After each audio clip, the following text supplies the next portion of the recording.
The past few days, I had been tagging along with a matchmaking group. My intention? To enjoy the free food and drinks at the events while blending into the lively atmosphere. Honestly, I wasn't there to find love, but rather to amuse myself by observing the dating habits of modern bachelors and bachelorettes. The group wasn't just young singles. Among the members were a handful of elderly women eagerly seeking matches for their children. One day, one of these women dropped a bombshell that sent the group into a frenzy. She casually announced, "I own 53 rental properties, 3 mansions, and 5 adorable cats. All of this, along with additional assets, will be inherited by my only son. On top of that, I'm willing to provide my future daughter-in-law with a monthly allowance of $50,000. The chat erupted with messages from women of all backgrounds vying for her attention. Questions flooded in, asking if her claims were true. With confidence, she confirmed her statement. But then she added, "There's just one condition. My son is in a vegetative state. I hope his future wife won't mind." A heavy silence fell over the group, but I couldn't help chuckling. To me, this sounded like a golden opportunity wrapped in a velvet bow. I had already decided long ago that marriage wasn't part of my plans. Why tie myself down? Life was better lived on my own terms. But if marrying a man in a vegetative state meant financial freedom, that didn't sound too bad. Clara Foster, had one great love in life: money. Without hesitation, I sent a message in the group chat. "Why would I mind? Your son is clearly my destined sleeping prince." The group exploded in laughter and applause. Messages poured in, calling me bold, funny, and even shameless. I didn't care. To me, it was all worth it. Moments later, the woman messaged me privately. "Are you serious? Do you actually want to marry my son, or are you just joking?" "Of course I'm serious." "Why?" "For the money," I replied bluntly. There was no point in sugarcoating it. I was in it for the fortune. She went silent, and I assumed I had blown my chance. But to my surprise, I received a transfer notification. She had sent me $500 as a travel allowance and invited me to visit her at Mansion 9 in Blue Wave Bay, located in Golden Meadows. She promised a warm welcome. Golden Meadows was the most exclusive neighborhood in the city, with mansions averaging over $1 million. This woman wasn't just rich, she was obscenely wealthy. Grinning, I shamelessly accepted the money and set off immediately. When I arrived at Mansion 9, I was greeted by an atmosphere of luxury and elegance. The mansion's exterior was stunning, with meticulously maintained gardens and an air of nobility that made me feel slightly out of place. After straightening my hair and smoothing my clothes, I rang the doorbell. A glamorous woman in her 40s opened the door, her radiant smile lighting up the entrance. She exuded sophistication, appearing no older than her early 30s. Her flawless skin and impeccable fashion sense made me feel like I was meeting a celebrity. "Hello, my name is Clara Foster," I introduced myself, extending a hand. "I'm a graduate of a prestigious Ivy League university currently preparing for the civil service examination." The woman, Olivia Harrington, shook my hand warmly, her eyes gleaming with approval. "You're young, beautiful, and accomplished." "Wonderful." After exchanging pleasantries, she invited me inside, pouring tea as we sat in the opulent living room. She asked about my background, family, work, and aspirations. "My parents divorced when I was young, and neither of them kept in touch with me. I've been on my own ever since," I explained. "As for work, I'm a fashion designer with an annual salary of around $100,000. Emily nodded thoughtfully, her expression difficult to read. She didn't push further, and soon motioned for me to follow her upstairs. "Are we going to meet my sleeping prince now?" I teased lightly. She smiled softly. "Yes." "My son is also my precious sleeping prince." We climbed to the 3rd floor and entered a bedroom. I wasn't expecting much. I had already steeled myself for a purely transactional relationship. I didn't need romance or affection. All I needed was to secure the arrangement and fulfill my part. But the moment I saw him, my breath caught. He lay peacefully on the bed, his long lashes casting delicate shadows on his cheeks.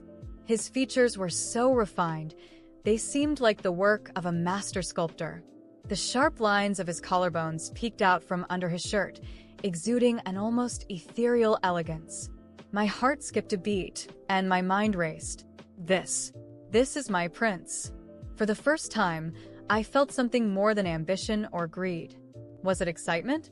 Was it attraction? Whatever it was, one thing became clear. This was not going to be as straightforward as I had imagined.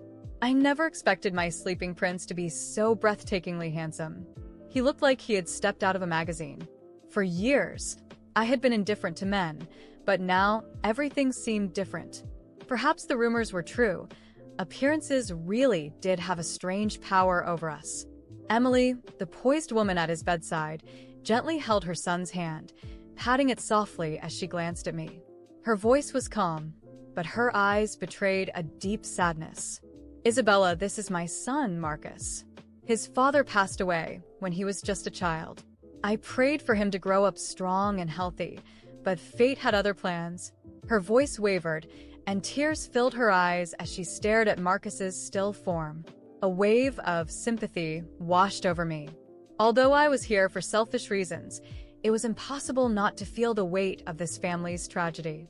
"Maybe a miracle will happen, and Marcus will wake up," I said, attempting to offer a glimmer of hope. She shook her head, her lips quivering. "He's been under treatment for so long, and the doctors have confirmed that his condition is permanent." Her voice cracked, and fresh tears threatened to fall. Unable to find the right words, I chose to remain silent. After a while, Emily composed herself and led me back downstairs. "Isabella, if you're willing, you can move in now. Stay here for 6 months, and if you don't change your mind, we can talk about the marriage." I blinked, surprised. "Move in now?" "Yes. My commitments in Silver Lake have been delayed far too long, and I must leave soon. The staff will help you settle in. Treat this house as your own," she said with a reassuring smile. I glanced around at the opulent mansion. Moving in here felt like stepping into a dream. This place radiated luxury and comfort. "All right," I agreed with a nod. Her trust in me was unexpected, but I wasn't going to waste the opportunity. Emily smiled warmly. "Good. Since you're here for financial reasons, I'll need to conduct a full background check." "That's fine with you, isn't it?" What a straightforward woman. "Of course," I replied without hesitation. She shook my hand firmly. "You're honest, Isabella, and I like that about you." Over the past 2 years, I've met many potential daughters-in-law, but none of them felt right. "You're the first who seems genuine." Her words caught me off guard. "Genuine? Me?" Still, I managed a polite smile and nodded. "I'll leave everything to you. Just keep Marcus company, talk to him, and let the staff handle the rest. I'll transfer your allowance monthly," she added. I couldn't stop myself from nodding enthusiastically. That very day, Emily departed for Silver Lake, and I officially moved into the mansion with just a few bags. The butler and maids were indeed present, though they had little to do in such a well-maintained home. Most of the time, they lingered around idly, leaving me to my own devices. I chose the room next to Marcus's. It was bright and airy, with large windows that overlooked the garden, a perfect spot for relaxing or studying. After unpacking, I decided to visit Marcus. When I entered his room, he looked just as peaceful as before. In the soft light, his handsome features seemed even more striking. "What a waste," I murmured under my breath. "A prince like you doesn't belong in this state." Taking a seat by his bed, I introduced myself with a small grin. "Hello, Mr. Marcus. It's a pleasure to meet you. I'm Isabella Foster, your future wife. From today onwards, I'll be taking care of you." As expected, he didn't respond. Later, I returned to my room and pulled out my laptop. Curiosity got the better of me, and I started researching vegetative states. I learned there were 3 types. One where patients had minimal consciousness, another where they could open their eyes subconsciously but remained unaware, and the last, a permanent vegetative state, where no consciousness remained at all. Unfortunately, Marcus fell into the 3rd category. I also looked into the chances of recovery. While there were cases of miraculous recoveries, They were incredibly rare, 1 in a million at best. Techniques like stimulation and massage could offer slight improvement, but the odds were practically non-existent. With a sigh, I closed the laptop. A 1 in a million chance was as good as no chance at all. A faint cough startled me, pulling me from my thoughts. The cough had startled me, but I dismissed it as a coincidence. Perhaps one of the staff had been passing by, and I had simply overreacted. Still, the unease lingered. The next day, I woke up early and decided to visit Marcus again. His room was as silent as ever, and he lay there, motionless, with the same serene expression. I sat by his side, observing his face for a long moment. It was hard to believe that someone so incredibly beautiful could be trapped in a body without consciousness. Hesitantly, I took his hand and spoke softly. "I know you can't hear me, but I hope, in some way, you can feel that I'm here." I brushed my fingers across his forehead, a reflexive gesture, and was struck by the smoothness of his skin. "You don't deserve this," I muttered, more to myself than to him. "I know I'm here for selfish reasons. I'm doing this for the money. But maybe, in some way, this is better than nothing. Maybe you know, deep down, that someone is here for you." Over the following days, my routine began to revolve around Marcus. In the mornings, I would visit him, talk about mundane things, and read aloud from whatever book I could find in the house. In the afternoons, I took time for myself, strolling through the gardens or attempting to study, though my thoughts often wandered. At night, before bed, I would stop by his room for a brief goodnight conversation. One evening, as I was saying goodbye, I noticed something odd. His hand felt warmer than usual. It was subtle, but it caught my attention. I told myself it was nothing, just my imagination. Yet that night, I dreamed of him. In the dream, Marcus opened his eyes and smiled at me. His smile was warm, almost radiant, and though his lips moved, I couldn't understand what he was saying. I woke up with a start, my heart racing, and found it difficult to fall back asleep. In the days that followed, small details began to gnaw at me. One of the maids casually mentioned hearing a sound from Marcus's room during the night, but I dismissed it as her imagination.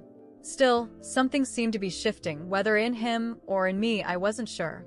I began to feel an inexplicable connection to him, as though he were becoming a part of my life in a way I hadn't anticipated. Then, one morning, while I was holding his hand and reading to him, I felt it. A faint movement. It was so slight I almost doubted myself, but his hand had undeniably responded to mine. My breath caught, and I stared at him, searching for any other signs of awareness. His face remained as still as ever, but I couldn't shake what I had felt. "Marcus? Can you hear me?" I whispered, my voice trembling.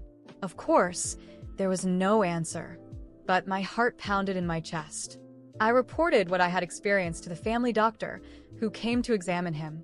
The diagnosis remained the same, a permanent vegetative state. However, the doctor encouraged me to continue interacting with him. "There's no harm in providing stimulation.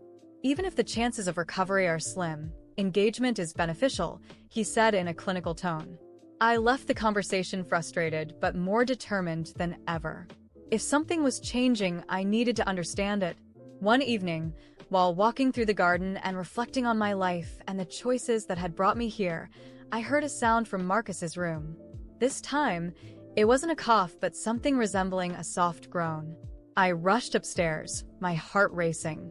When I entered, he was as I had left him, still and peaceful. Yet, the atmosphere in the room felt heavier, almost charged.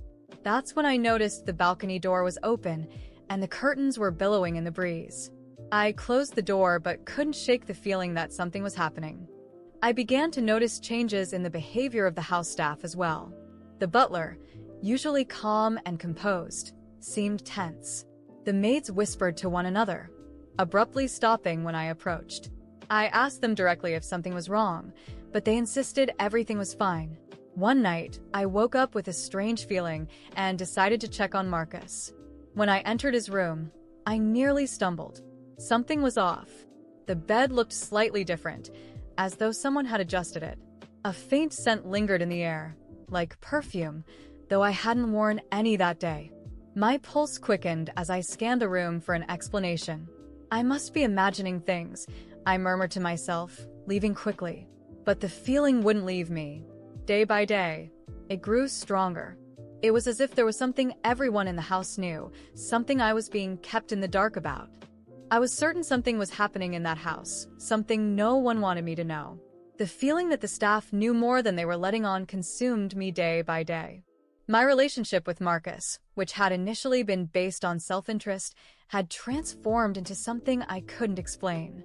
He was there, motionless, yet his presence was so strong it was impossible to ignore. That night, I waited until everyone in the house was asleep.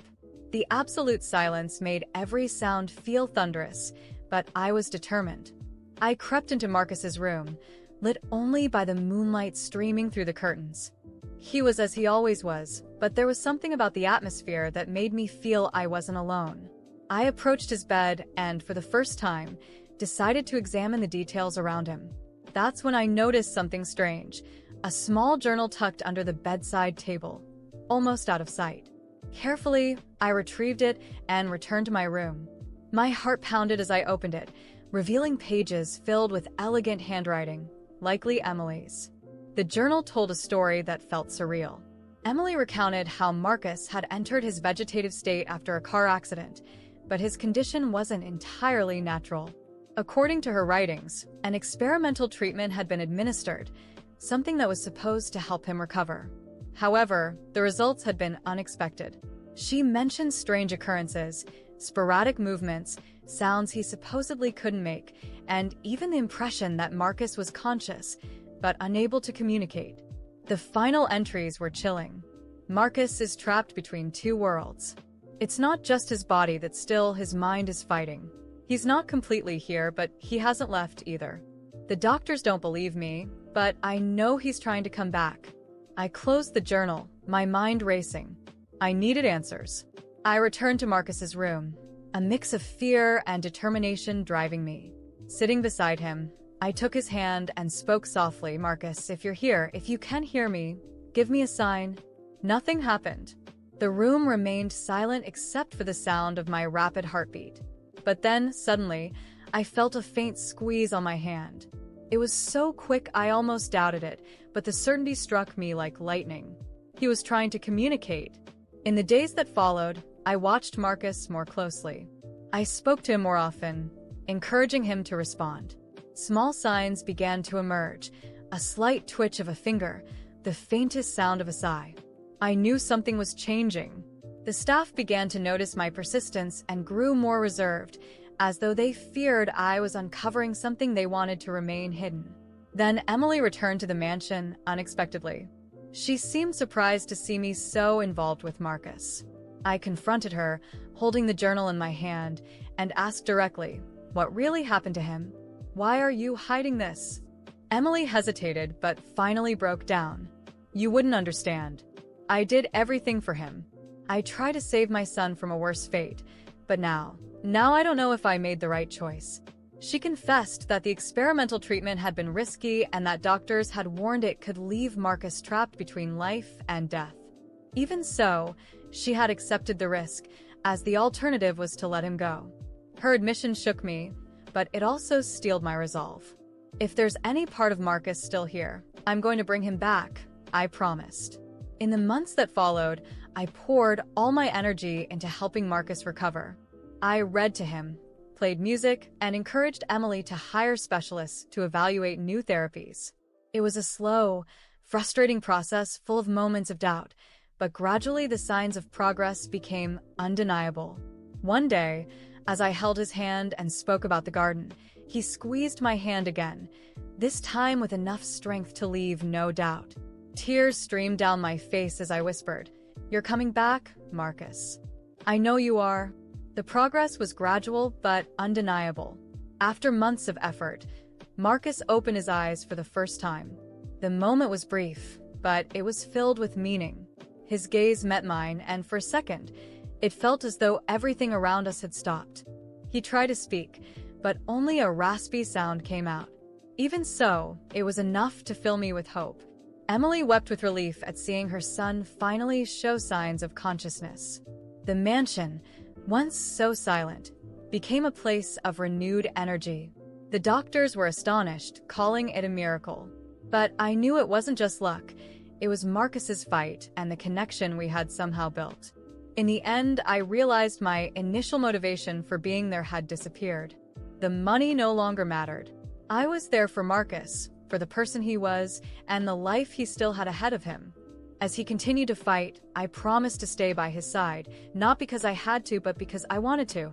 What had begun as a cold agreement had turned into something real. Marcus was coming back, and I knew that together, we could face anything.